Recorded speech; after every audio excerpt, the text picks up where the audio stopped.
Well, today, Keri and I are going to talk about Christian nationalism in Africa. And I think it's a great pairing because I know she knows way more about the Americans involved than I do. And she probably even knows more about the Africans involved than I do. But what I hope I can contribute is the sort of the African context, which is quite different from the American context when we were talking about Christian nationalism and does change how things work over there. So I am actually going to throw it to Keri because she is an organized person and sent me a whole list of questions and agendas. So I'm just going to throw it to you, Keri. What have you got? What do you have to talk about first? Yeah, well, I think that your particular perspective on Africa is going to be quite revealing. For those who don't know, Holly grew up in Africa as a missionary kid.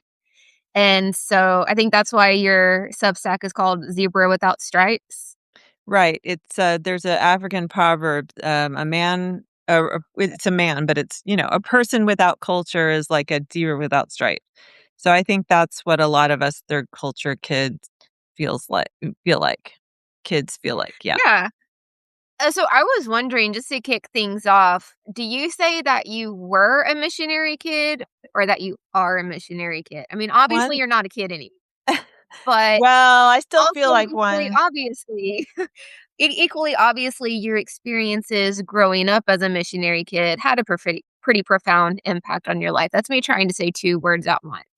I do that sometimes. Yes. Well, once an MK, as we call it, always an MK. Although, I think it's just like, how you're always your parents' child, even if as an adult, right? You're always the child of your parents. So I'm always a missionary kid, even grown up. Um, Mhm. and it's fundamental. I think all of us unless there were just an MK for a very brief time or, at the sort of tail end of their childhood, um, every MK I've ever met considers it basically the defining feature of who they are. So, yeah, so that's an easy answer. Oh, okay.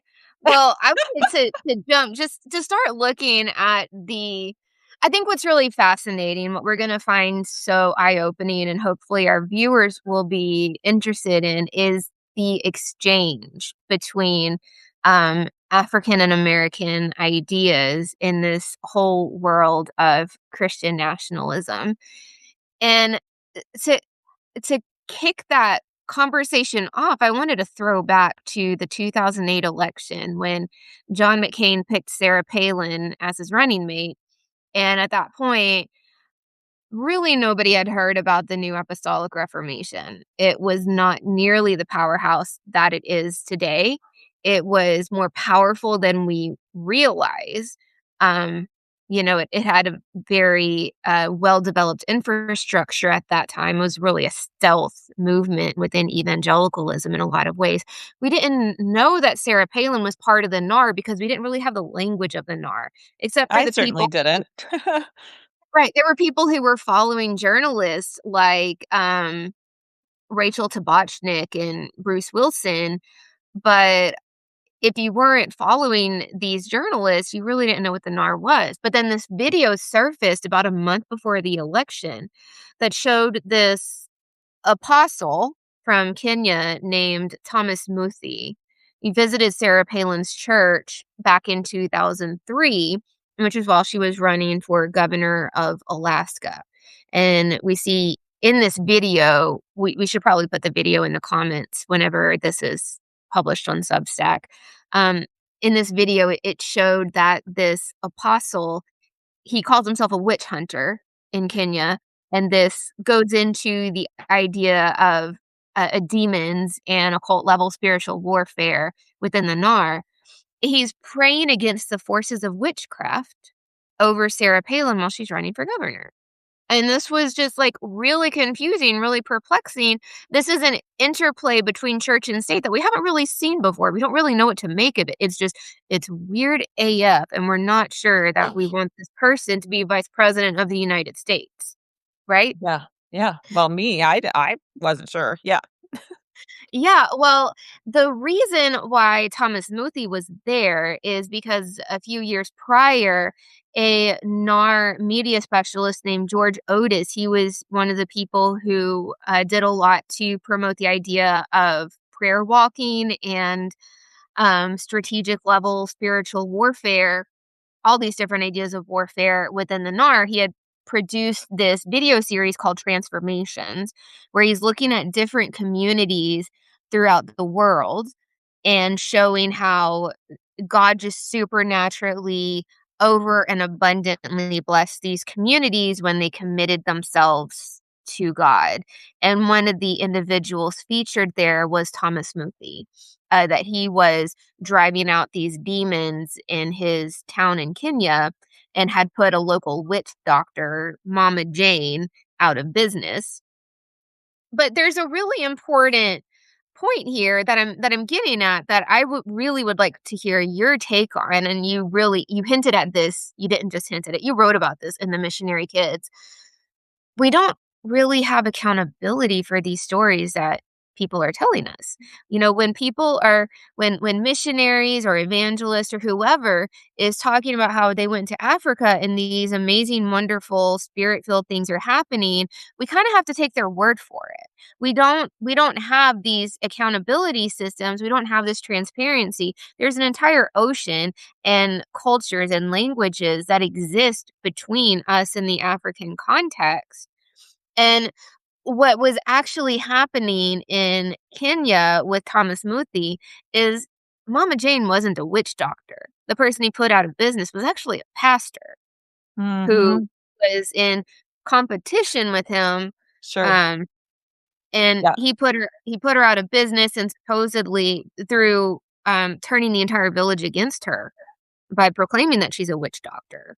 Yeah. But that was, publicized in the US and throughout the Western world through these transformations videos as this remarkable move of the spirit with, casting out demons and the forces of evil, when it was actually a really cruel thing that seems to have happened Well, to and a this woman. dangerous thing too, honestly. I think she was actually endangered by his actions as well.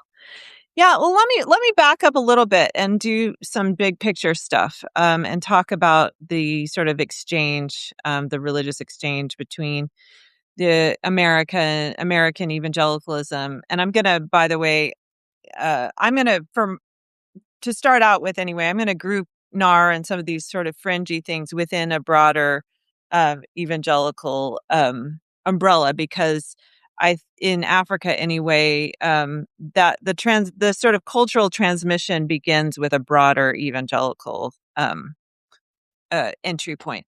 So after World War II, American missions in Africa go back to the 19th century, but it really wasn't until after World War II that it became very much fundamentalist, evangelical, and really took off as America's sort of um, world profile. And, the United States after World War II became the global superpower. And along with, innovations in communication and technology and travel and all of those things, American missionaries around the world sort of exploded in number and influence. And I'm going to speak just about Africa because that's what I know, but there's a lot of similar dynamics that go on elsewhere in the world. So through missions, and there had been other, earlier missionaries and British missionaries and missionaries, Catholics, in Africa as well. So there was already a good foundation of Christianity in sub-Saharan Africa. But since World War II, and particularly since the 1960s, the influence of American evangelicalism exploded in Africa, due to just the numbers of missionaries coming, the fact that they were offering a lot of things like education that newly independent African nations really wanted. So there was some hospitality extended to them because they were interested in what they could offer. And then also, particularly as the 70s and 80s go on, the explosion of evangelical pop culture and publication and media. So all the books and all the movies and all of these things that we see here get, spread over there. To this day, like you can go in any sub-Saharan African city, go in the bookstore, and you'll see a lot of the theology books. Almost all of them are American evangelical authors. Um, so at this point, sub-Saharan Africa is heavily, heavily not just Christian, but really American style evangelical Christian. And the Pentecostal element has really taken off for a couple of reasons. Because it fits nicely with um, kind of the remnants of African traditional faiths that emphasize, again, witchcraft and spiritual warfare, and all of those things have elements in traditional African religion, and that's still sort of there in the culture, and so it fits really well with that. And then also just the style of worship and expression, the sort of charismatic, emotional element, again, is a nice fit with traditional African culture.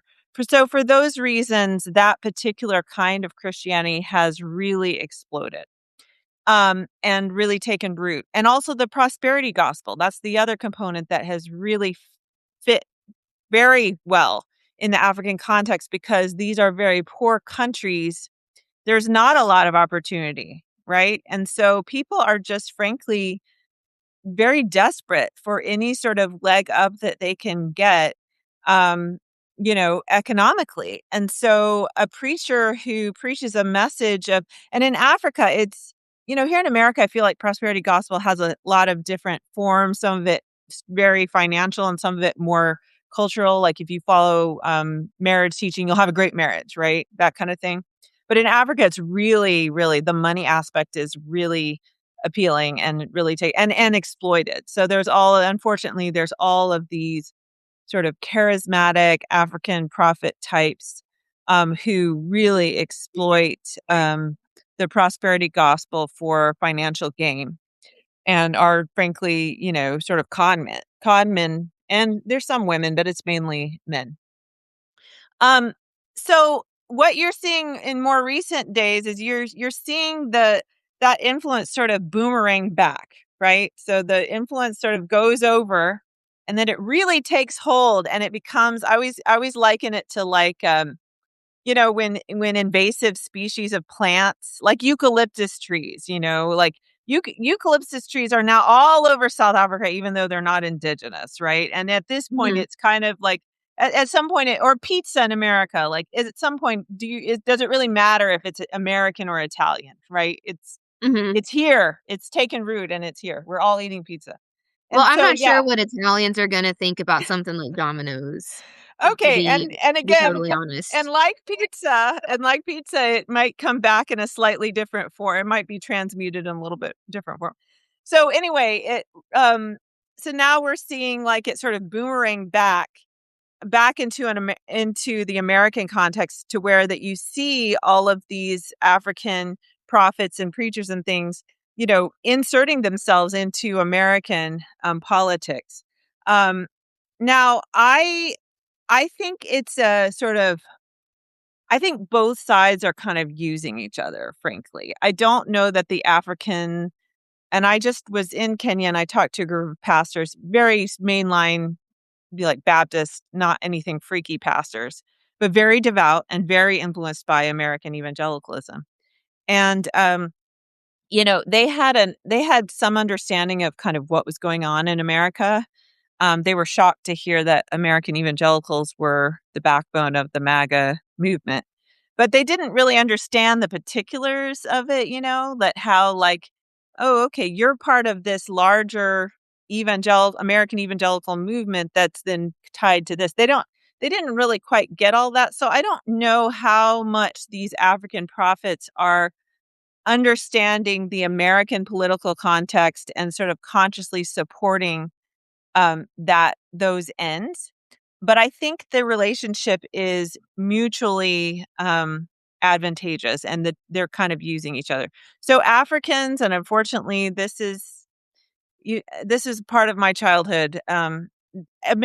Americans white people, Westerners, they automatically have more status there. There's a there's a racial colonial holdover element, then there's just a pure financial element. They Westerners come with money. And if you can sort of butter up the Westerners and form relationships with Westerners, these pastors I met with there, I'm already getting a lot of email requests for finances, which they legitimately need. And I do actually support one of them because he's doing good work. But Westerners come with resources that they need and want, right? And then on Mhm. the American side, these Africa is missions and Africa and all of these things has long been a way of sort of legitimizing your own sort of anointing. You're the hero. You get to be kind of the hero of the story. You get to portray yourself in a good light. You get to engage with race in a way that's not doesn't cost you anything and is very not threatening. And in the current context, when a lot of these Christian nationalists are really, you know, they're certainly supporting a white supremacist movement, if not directly themselves consciously white supremacist. They're certainly used to the accusations about that. The participation of these African leaders give them a sort of a pass on that, or like, how can we be racist? We have all these African partners that are supporting what we're doing. So I think it's a mutually advantageous relationship.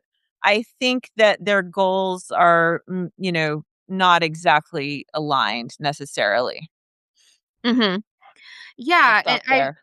I think it's really great how you looked at the history of there has historically been a lot of back and forth between African and American religion. And if I can go back a little further, a little further, if we go back to the Azusa Street revival in 1906, the person who is credited with launching the Azusa Street revival, William Seymour, he was the son of freed slaves. So he was born, his parents were born into chattel slavery in Louisiana. He studied the Bible under Charles Fox Parham, who I wrote about him in American Dominion, sympathetic with the Ku Klux Klan. So, you want to read about Charles Fox Parham Great and book. his most famous student. He's sympathetic to the Ku Klux Klan. He's an avowed white supremacist. He's a British Israelist. But his most famous student was the son of freed slaves. William Seymour was not allowed to study in the classroom with him. He had to sit outside the classroom, and he was only there for about 6 weeks. So it sounds to me like he did not have an amazing experience with Parham. Like, Not a honestly. great mentor. Not a great mentor. Right, right. I mean, I think we've tried to whitewash this story. If you look at it, I don't think this was a good experience. So William Seymour, he travels to Los Angeles, and he encounters ministers who were associated with the Welsh revival, which was another proto-Pentecostal movement of the early 20th century. And from there, we get the Azusa Street revival. And when Parham went to visit it, I mean, so the Azusa Street revival was very multicultural. It had a lot of freed slaves. This is Los Angeles, so you have people from many different cultural backgrounds who were present here. A lot of dancing, singing, speaking in tongues, falling on the floor. Um, Charles Fox Parham comes to visit, and he is disgusted with it because he feels like this is Africanism. This is not orderly. This is not how church is supposed to be run. This is African religion. And some analysts have looked at the Azusa Street revival and said, hey, there's reasons why it was attracting so many marginalized communities. It's Mhm. because it was actually giving them the freedom to incorporate their own indigenous religious practices while experiencing what they feel is the presence of God and the Holy Spirit. And I don't wanna discount or minimize their ability to engage with their indigenous practices, but I think that there's so many levels to this interplay between Mhm. American religion and American white supremacism and, indigenous religions, particularly in Africa. And there were many missionaries that went out from the Azusa Street revival who were white supremacists, such as John Sure. Lake. Absolutely. Yeah. Yeah. Um but uh, I want to get back to this idea that we don't have accountability. We don't actually Yeah, I we didn't don't talk about really that. know what's going on the ground here. We Sure. have to take the missionaries' word for it. And so the most famous missionary in Africa in current times is Heidi Baker. She's associated with the New Apostolic Reformation. She preached a lot at the International House of Prayer. She's been to Bethel Church a lot. All of these heavy hitters within the NAR are pretty much guaranteed to have a connection to Heidi Baker. She's been working in Mozambique for probably about 30 years now, getting close to that, working with orphaned children particularly. But there's some really concerning. Orphanages is another thing, another whole thing, Keri. I was a foster kid, Holly. Don't get me started. Mm. Don't get me started on being the object of somebody else's pity and then the object of A their lot understanding of of the them aren't Bible. even orphans overseas, though, but that's another whole thing. But, yes, please, I didn't mean to interrupt you. Um, well, I mean, let's just throw in the fact that the latter rain revival began at an orphanage, and I have some serious concerns about what was happening at this orphanage. Mhm. Yeah. Um, well, Heidi Baker has shared several stories that seem to be about this profound, amazing love for God that she feels towards everybody, including predators who would harm the children in her care. But if you read these stories, and I shared some of them here in American Dominion, it's Yeah. extremely concerning how she has been giving predators access to children. Yeah. Yeah. It's incredibly concerning. Um, but you And one of the and there's backbone one of the backbones of her ministry is these claims that miracles are happening daily. There's constantly miracles of healing happening. There was a study done by Candy Gunther Brown. She led a team to Mozambique to work with Heidi Baker, go to some of her crusades, and measure whether there were actual improvements in people's vision and hearing after receiving proximal intercessory prayer. And they found that there was statistical improvement. Um, Very small sample size, very poor research conditions. So I'm not sure about the validity of this study. It was like 12 people in the sample size, and there's a lot of background oh, noise. yeah. That's you can't Um, that's not a statistical sample. yeah, yeah. But then that just makes me ask again, if we let's pretend that the faith healing is not happening. Let's ignore that component for a minute, even though it's a huge part of American Dominion. Like my entry point into this Sure. whole bizarre world is through faith healing. Yeah. Um, but can we just ask about the bigger picture about accountability? Yeah. What That's the level of problem. accountability do we actually have here for what's going on with missionaries in Africa? Yeah. Well, yeah, this is an excellent point, and the orphanage thing is a key part of the story, actually. Um, People need to understand that in a lot of these countries, there's very weak rule of law. They're not full. Most of them are not democracies the way we used to be, or even still are. Like there, this is it's a very Nominally, different. Yeah, there's just not weak rule of law. There's just not strong rule of law culturally, legalistically. Also, there's even when there's the sort of the will, there's not the capacity. So your forensic capabilities, as a police force, your ability to carefully investigate things like child abuse, just even child abuse laws aren't even strong. There's not the mechanisms of child protection in particular that we would find here, or even or protection of women, against domestic abuse. All of these things are just not, they're not prosecuted, or legally barred the way they are here. And also, again, financial practices.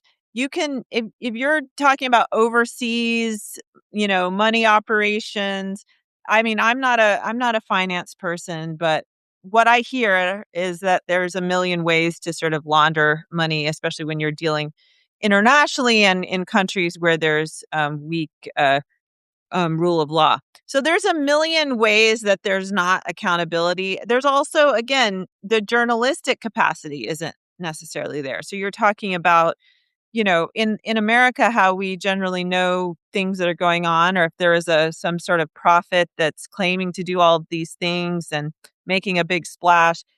Some enterprising journalist is going to go down there and investigate it, and or if they're laundering money, there's a much better chance that we're going to get to the bottom of it and know that. Well, in a lot of developing countries, there isn't a free press. If there is a free press, there's a very limited capacity. They have, very constrained financial resources. Um, so on a million different levels, there's accountability problems. In my book, I deal a lot with the child abuse aspect of things, which, there is more protection now than there used to be.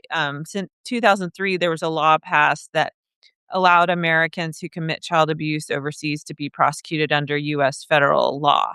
And that was a big advance. Not surprisingly, after that, all of the mission organizations you know, started creating child Background checks. policies. I don't know. I don't think that's a coincidence. It could be, but I don't think so.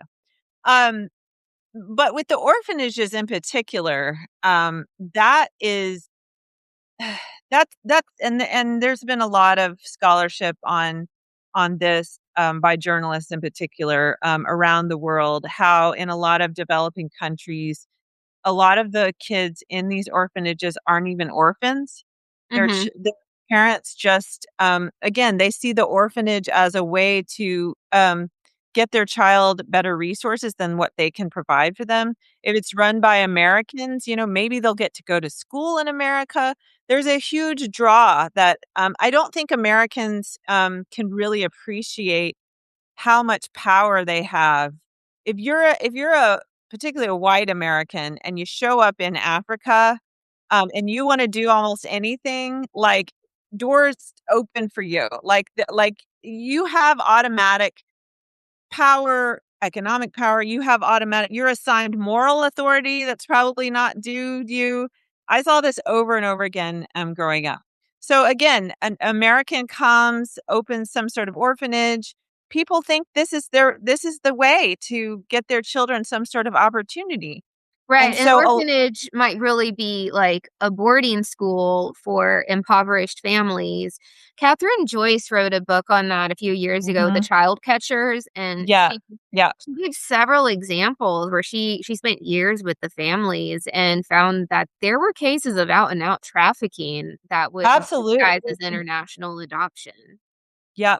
And that's why actually a lot of countries have really cracked down on it's hard to adopt children because of the realization that this is going on. And so a lot of countries have cracked down on all of this. But there's still all these orphanages. The other thing that people need to understand about African culture is, again, the extended family is really important.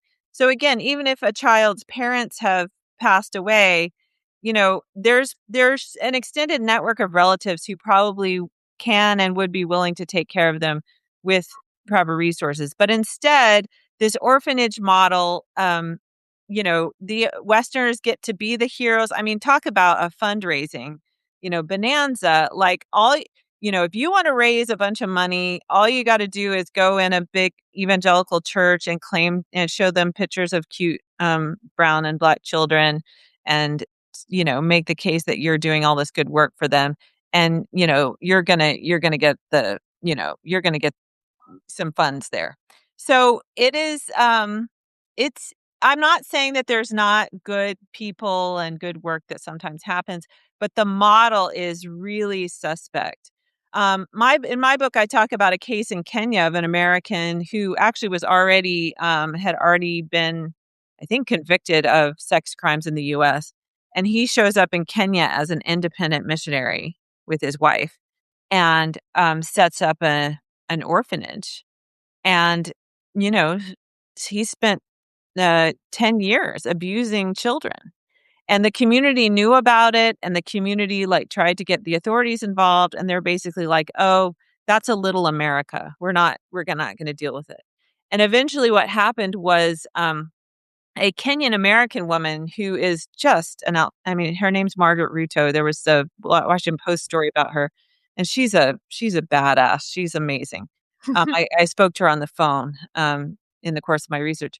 Anyway, she was back visiting her family and started hearing this because everybody kind of it was like everybody kinda knew this was going on, and she decided she was gonna do something about it. So she spent her time with her family meticulously gathering testimony from children and from the community and kind of creating this dossier.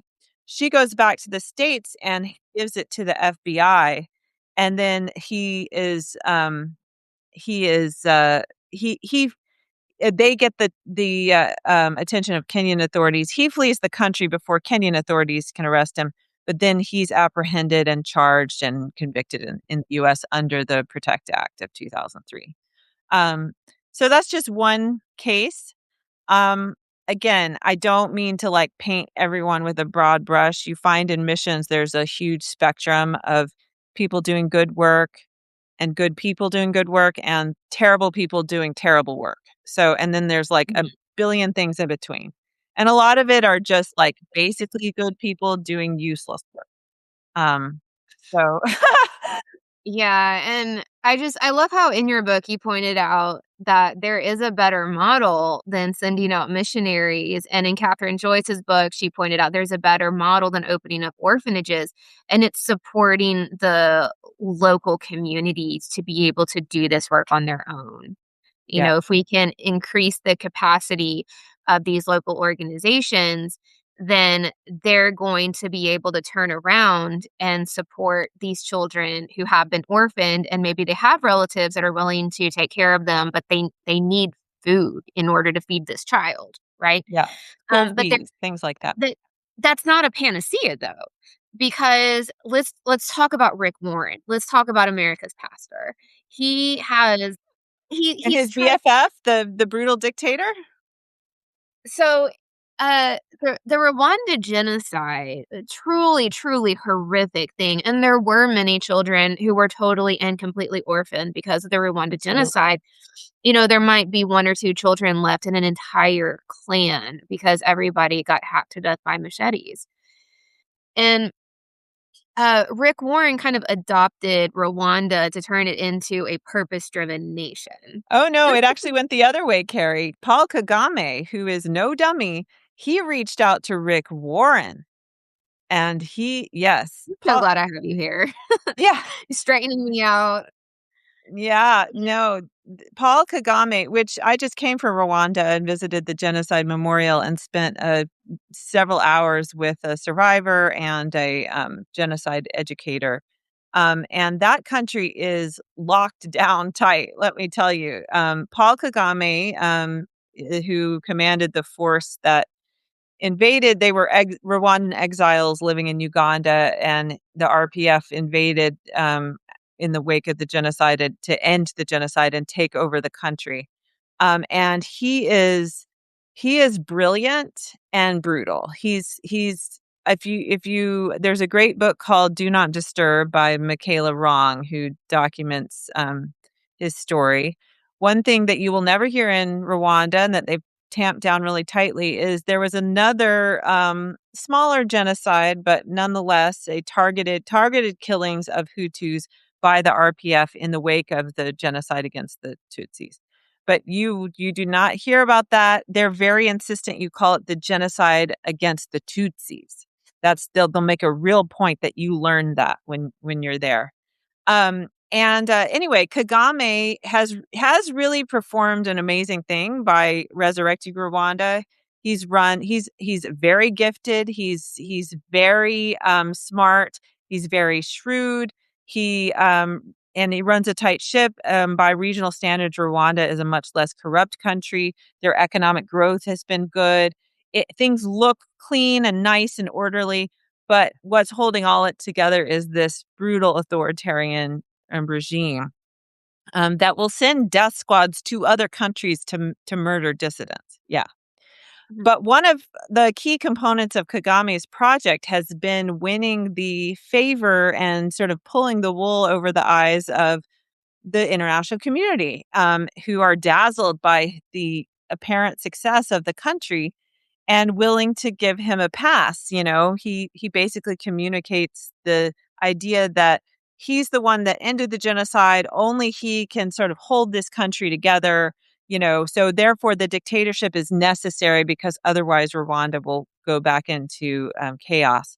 And people buy that. And American evangelicals have really, really bought that. And I've even talked to some pretty enlightened evangelicals, like really the Wheaton types. You know what I'm talking about? The sort of Wheaton intelligentsia, intellectual evangelical intellectuals who you would think would be, much more wise to these sort of things, who are completely in Kagame's thrall.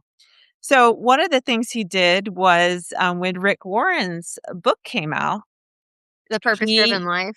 Let's just stop. yes, I think it sold, what, 50 million copies worldwide? Like, I yeah, remember reading it in high school, and it was like I didn't my think it was church all did that.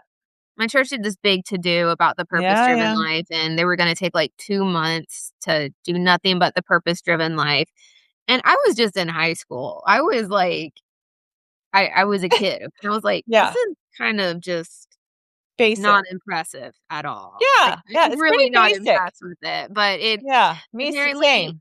apparently people loved it. It was an international bestseller, and it really set Rick Warren on this track of being America's pastor, and then he went on to lead the prayer at Barack Obama's inauguration. So Which this was is a nice of really him, and he had a forum. I remember during the 2008 election, he had both Obama and McCain there, and they both, and gave them both, respectful hearings and talked about faith, and it was good. Rick Warren, on the spectrum of evangelical evil, he's definitely not the worst. I think he's not the worst. well, However, you know and who he wrote his doctorate under? You know who his doctoral supervisor was? please tell me, Carrie, because this is the You're kind of gonna thing you love know. this. I hope you're wearing a diaper. It was P. Peter Wagner. Oh, really? Wow. What seminary? Fuller. Oh, okay. Yeah, yeah. Okay. Yeah. That Yeah, makes 'cause, sense, but, oh, Peter Wagner, oof. yeah, Yeah.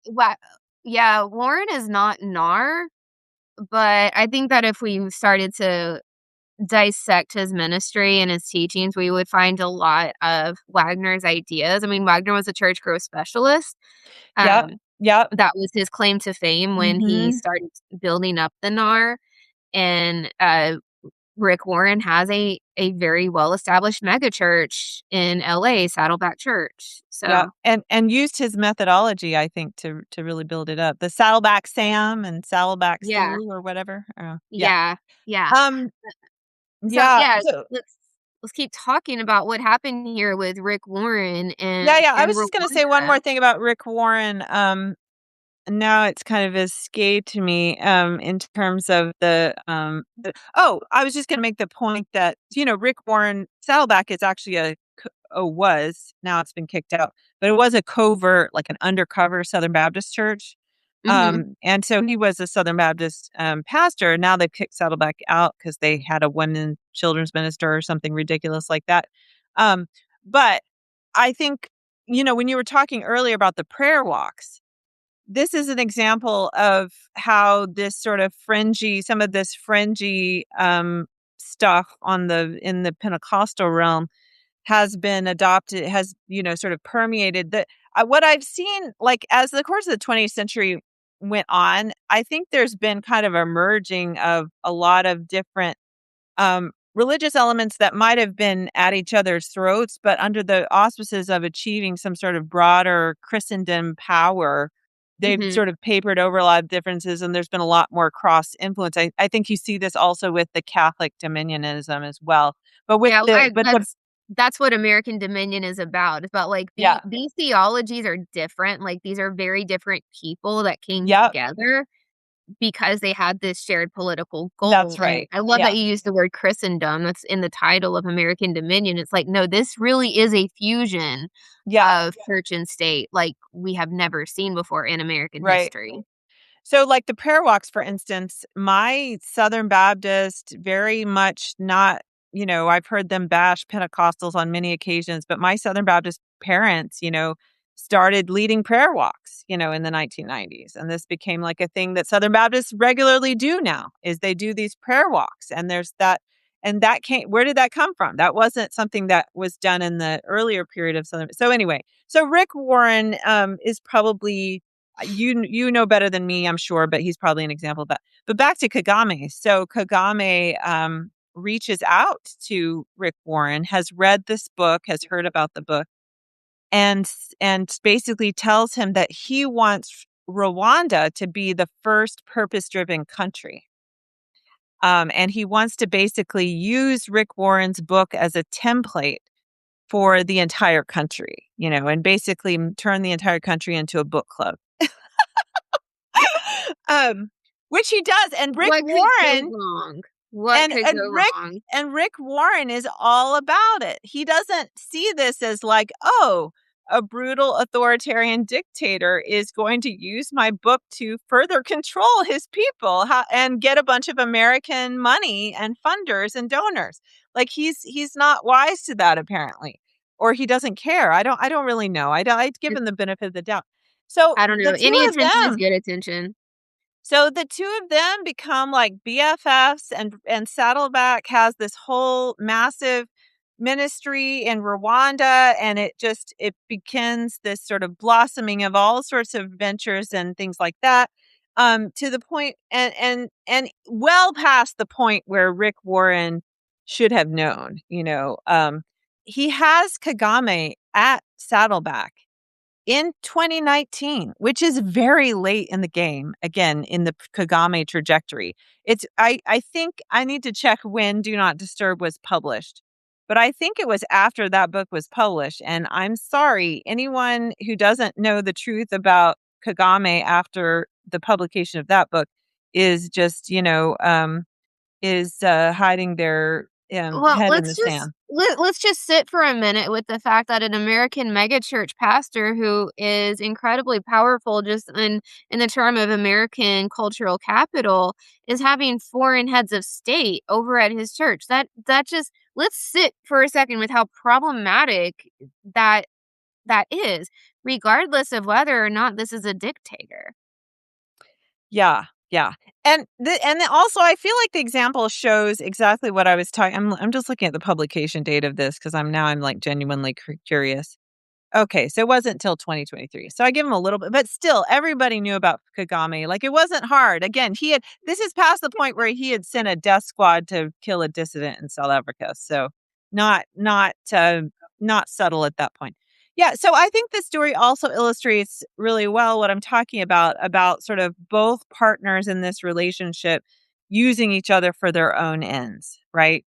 So Rick Warren gets this sort of hero's welcome, hero patina of, helping poor Africans, in this poor country that has gone through this terrible genocide and proclaiming, Jesus Christ, yada, yada, yada. So he gets that.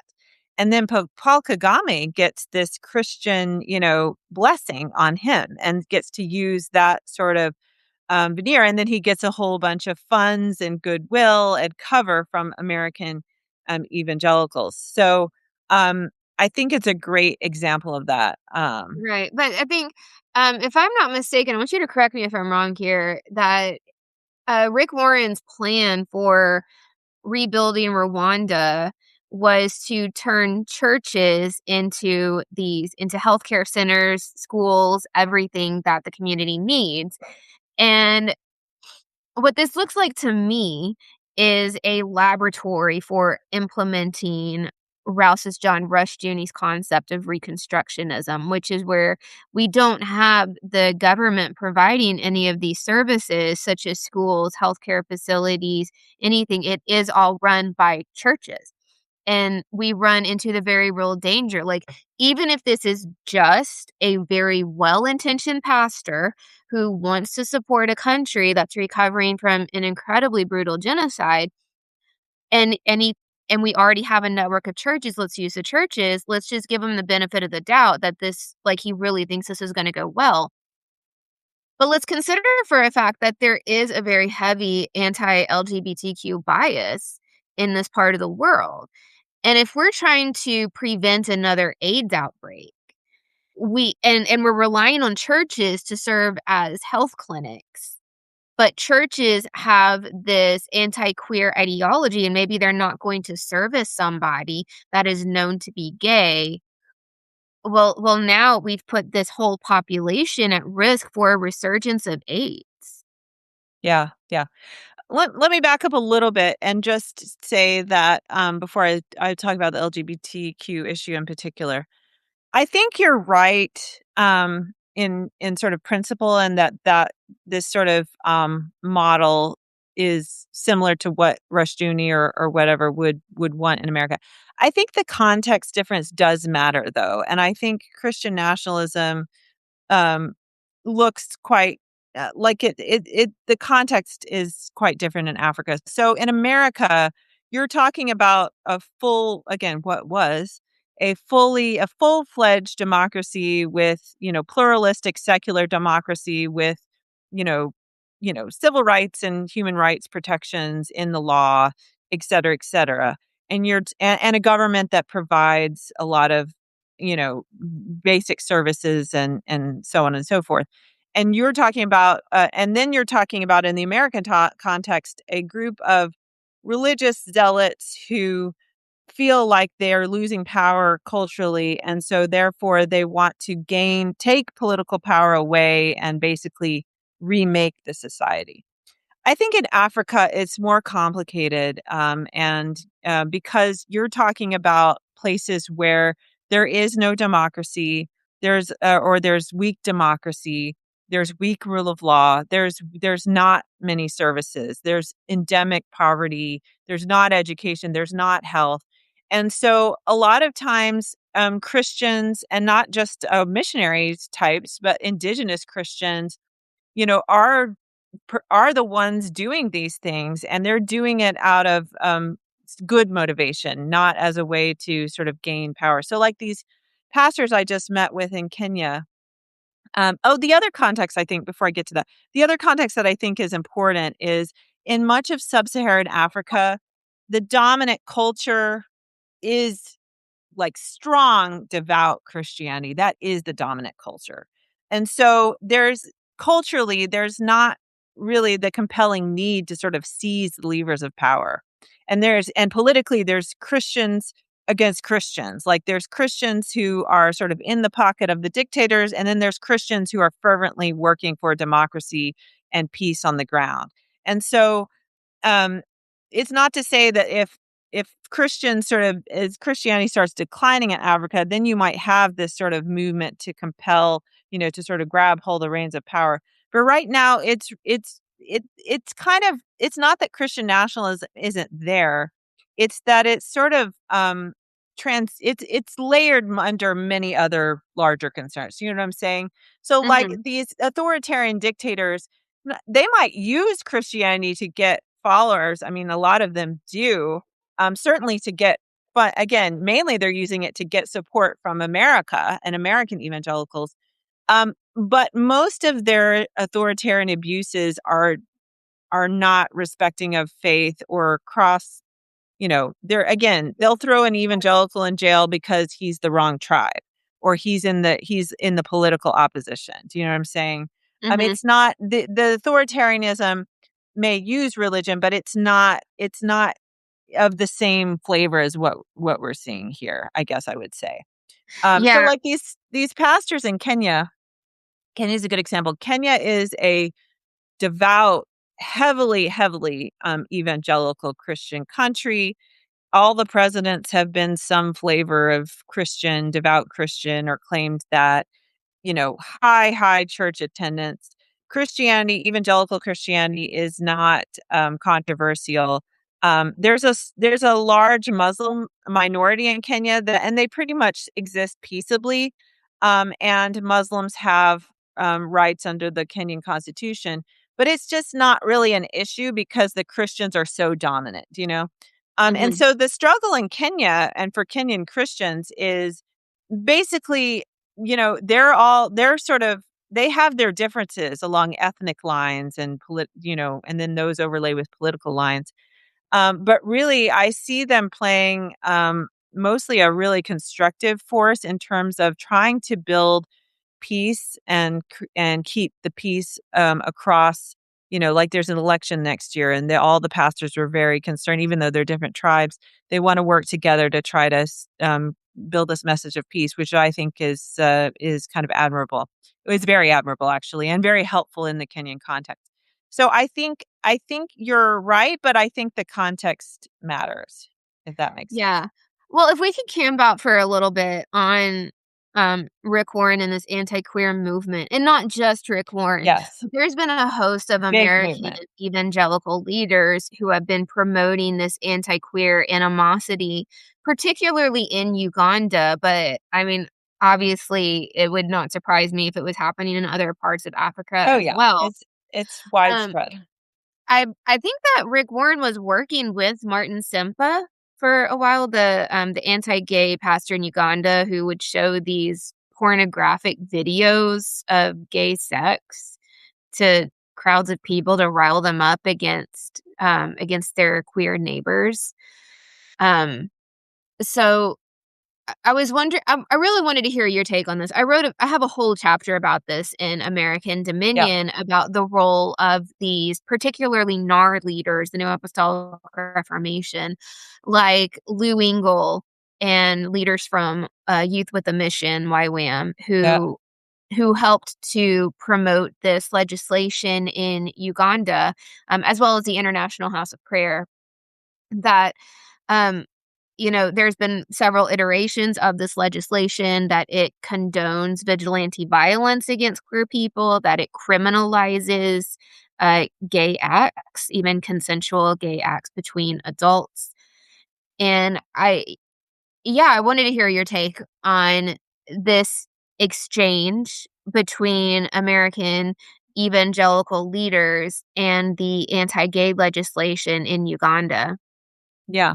Well, first of all, some I've read some accounts that try to you make the argument that somehow like left to their own devices, African cultures are, welcome, accepting of homosexuality. And that's just really not true. I mean, there's definitely a deep, deep well of homophobia in most African cultures that goes way back, and certainly once Christianity takes hold. But even if you take that out of the equation and look at sort of anthropological accounts, it's not a homosexuality doesn't really have a place in a lot of these traditional cultures. So I want to say that. But Mhm. what I do think the American, activism has done is just elevate this to a concern beyond, what it would be normally, Like, they And turned the dial up to a 12. yeah, yeah. All kinds of propaganda and scaremongering and, again, turning the dial up to a 12. And I think that the Americans are clearly doing this, for their own reasons. A lot of these, African countries are, part of denominational networks in which this is the United Methodists. You brought that up in email, to me recently. Where basically the conservatives this in the American Methodist Church um, basically marshaled the African Methodists to make this an issue in the American context. So they're sort of exploiting, and marshaling these resources in their own American sort of battles. Um, and to fight those battles. But what really angers me, and also you heard this rhetoric a lot in the American evangelical discussion over U.S. aid about like, oh, all this money is going to gay people, and it's just all terrible and whatever. Um, I think.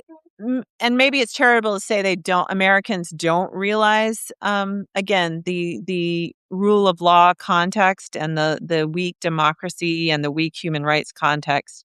Or maybe they do, and maybe they just don't care. But this stuff in an African context is incredibly dangerous. USAID, by the way, it wasn't trying to lead some sort of gay revolt, to overturn the heterosexual order. USAID programs were aimed at Are you sure? yeah. Because I watched Fox News, and Yeah, they beg to differ. right, yeah. USAID was basically advocate I mean, just basic human rights for people that, again, whose lives were endangered, who could not get health care, who could not get schooling in some cases, who were literally in danger of their very lives. And so that's what most of USAID programming was about. And so these American activists come into these political contexts where there's weak rule of law and there's already a lot of bigotry and homophobia and a lack of education and awareness. And they're basically just, pouring gasoline and lighting a match and really endangering human lives for their own purposes back home. And so that's kind of how I see it. It's not like it's concocted out of nowhere. I mean, it's like what Donald Trump has done just to our politics, where there were he didn't create some concerns about illegal immigration, for instance, or He you know exploited the concerns we yeah, already had. exactly, exactly. That's what authoritarians do, and that's what authoritarian movements do. And so that's what these activists have done, and it's incredibly dangerous. By the way, I would say the same thing about a lot of the purity culture thing. Again, you bring that stuff into context where domestic abuse is already rampant and accepted, where there isn't good child protective resources. There's weak rule of law. There's, again, rampant sexual abuse. And then you bring your purity culture into that, and you're basically just giving religious cover to something that's a huge problem. Mhm. You should be empowering African women and calling men out, not giving men license to continue to see women in this That's light the and to problem treat with them that way. USAID. USAID was empowering women. That's It right. was That's making it right. possible for women to leave abusive husbands and not leave their Yeah. children behind. Like, oh my Yeah. gosh, no wonder we had to dismantle Mhm. the apparatus. So it really makes me angry. It makes me very angry. So Yeah. Well, I think when we need to think about the large scale implications of this. I mean, I don't want to gloss over the fact that there are women and children who were forced to stay in abusive homes because of this intervention, or that it's made worse by the intervention of American evangelicals. Um, and this doesn't mean that all missionaries are bad people. I have met yeah, some truly wonderful missionaries in my lifetime. absolutely. I've I met grew up with some. some of the best people I have met in my life are missionaries, and I guarantee you the absolute worst people I've ever known are missionaries as well. Yeah. I'm not The exaggerating that. only murderer I've ever known, as I say in the book, the only alleged murderer I've known was a missionary. Yeah, but if we can, zoom out and take a larger scale perspective, I wanna recognize that Christianity is growing the fastest in the global South, and this includes Africa. It is Christian nationalism might be on the ascendancy, but Christianity as a whole is still in decline in the Western world, but it's growing very Those 2 are rapidly. connected. Yeah, I think Yeah, those it's are growing connected. growing rapidly in the global South, Mhm. and what this means is that if we look at these global denominations like the United Methodist Church, Presbyterian Church, Anglican Church, the numbers are concentrating more heavily now in African countries. They have more numbers, they have more clout than it than in previous generations. And so we're going to be very likely entering into a period, and I think we're already starting to see it, where the influence from these formerly colonized countries is now going to be much more prominent within the global denomination because of just sheer fact of numbers. Yeah, they And so still don't if have you the money, though. The money is still and the sort of cultural preeminence is still in the United States. That's a good point. But if Makes a we look difference. at if we look at a country like Uganda that has this anti-queer legislation, the United Methodist Church in Uganda is really going to struggle. In the U.S., Methodism has removed language that is derogatory, that derides marriage equality. It doesn't mean that it necessarily promotes marriage equality. It's just no longer against marriage equality. And then if you take that doctrine into a church that is established in a country like Uganda, where you have capital punishment sometimes for consensual gay acts, there's going to be tension. And so I'm very concerned that we could enter a period where either the global denominations are going to have to split. I mean, they already are. They already are. So the Right. Methodist is a good case. Or where we're going to see this conservative and Christian nationalist pushback within mainline denominations, because we don't want to jettison our brothers and sisters in Africa. We want our denomination to continue to support them. So it's really going to be a difficult situation in the coming years. You It's know, already happened with the Anglican and it's happened with the Methodist. So the Methodist, I'm a Methodist, so I went through all this recently, but so where the conservatives again, they marshaled the global church to make this an issue at the convention, and then the ultimately the Methodists have now split, and the United Methodists are affirming of marriage equality and LGBTQ people. And then now there's an American church called the Global Methodists. They call themselves it's nice, right? The Global Methodist sounds limited. And then now African churches are kind sounds of sorting. egalitarian. Yeah. But the Right, it right. does, and they claim the liberals are now, "Oh, you're just ignoring the Africans." So, and then so African churches are sort of having to sort themselves, and surprisingly, a lot of them are staying with the United Methodist despite differences because of, again, it the money, the money Mhm. still, is talking. But it's an issue. I don't necessarily think it's a bad thing. I think African Christianity, needs to, for good or for ill, needs to be free of Americans. Like, just get us out of there and all of our baggage and stuff, and just see. Because like I said, I think the picture of Christianity, the landscape of Christianity in Africa, is a lot more complicated in terms of what, is it help or harm to the broader society? And I see a lot of African evangelicals, very conservative though they may be, and they may agree with American evangelicals on abortion and gay rights and a lot of these particular issues. But they're actually taking seriously the teaching about Jesus. They're surrounded by poverty. That's a real Mhm. thing for them, like, helping the poor is not an abstract concept, like, taking care of the widows and orphans in your congregation. This is not an abstract concept, or standing up against the powerful when you're living in an authoritarian dictatorship. That's not an abstract concept for African Christians. And so I think they do, in many cases, um, are a good force in those societies on balance. They may not line up with us liberal progressive types here in America just so on every issue.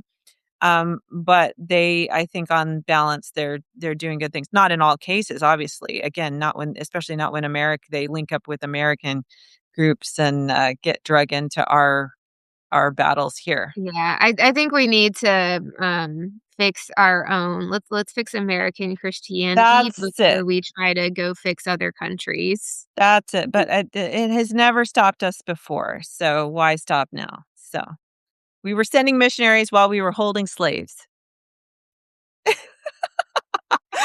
Yeah, so this has been just so fascinating talking with you. I'm so glad we did this. I think unfortunately Yeah, I learned we're a gonna lot. have I've learned a lot to to you. Yeah, it's really gonna cool. have to bring this to a close, but thanks so much for taking the time to talk. I hope we can do this again at some point. Yeah, I feel like we could talk for another, like, 2 hours, so, You know what? Let's you have a let's lot of do it. Let's do it. Let's give everybody a bathroom break and maybe a couple of weeks before we pull that off again. That's maybe a few bathroom breaks. So, all right, Keri, thanks so much. Go read her book, American Dominion. It's so good. I learned so much. You And tie read all of Holly's these book. things together. Yeah. Read Holly's book, The Missionary Kids. Yeah. It Or read truly them is together. eye-opening. Yeah, Read read them mine first, together. though. Read mine first. Yours is more recent, so sure. I'm cool with that. I'm cool with that. Well, hey, we are represented by the same agent, so, That's um, right. he Who's has very good fantastic. taste. And He has let's very get an good taste. email, actually. I'm gonna email him and bug him after we He get owes off. me an email too. I wonder if he's on vacation I'll right now. tell him that he and Laura they owe us emails. So anyway. They owe us emails. Okay. All right, bye everybody. Bye.